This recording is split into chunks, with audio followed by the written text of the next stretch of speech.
আজকে আমাদের গল্প কবিতাটি কানাইকে নিয়ে, যার কিনা পিঠে বড় কুচ ছিল, তাই নিয়েও বেচতো বাজারে ঝুড়ি বানিয়ে।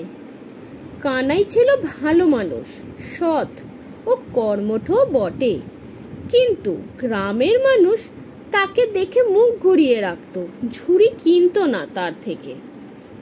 একদিন ঝুড়ি নিয়ে কানাই অন্য গ্রামে যায়।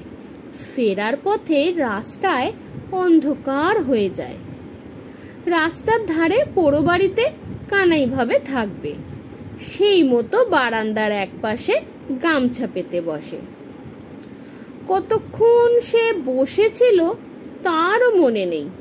হঠাৎ গানের সুর কানে আসতে চমকে কান পাতে যেই, গানের লাইনটি অদ্ভুত অদ্ভুত তার সুর, তবুও গানটি ভালো লাগে তার, গুনগুন করে খুব।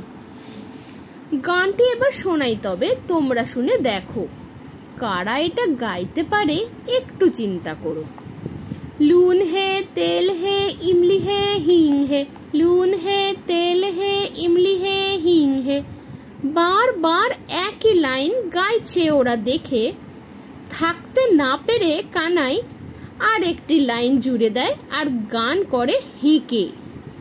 लहसुन है मरीच है चैंग बैंग शुटकी है, लहसुन है मरीच है चैंग बैंग शुटकी है। কানাইয়ের গান ভেতরে যেতেই লাগে ওদের ভালো। ভূতেরা সব দৌড়ে এসে কানাইকে কোলে তুলে নিল।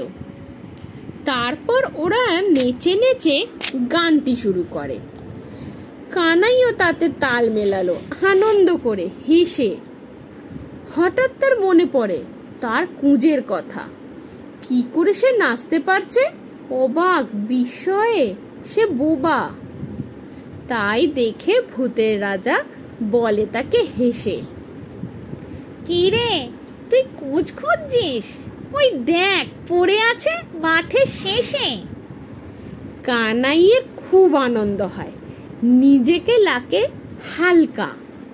অমনি সে ঘুমিয়ে পড়ে। ভোরে চোখ খুলে দেখে একটা নতুন জামা পরে সে পড়ে আছে একলা। আনন্দের সহিত তাড়াতাড়ি সে বাড়ির পথে যায়। তাকে দেখে গ্রামের সবাই অবাক হয়ে যায়। এরপর থেকে তার নাম হয় খুব। সবাই তার কাছে আসে, ভূতের গল্প শুনতে চায়, আর তার বিক্রিও হয় খুব। নমস্কার।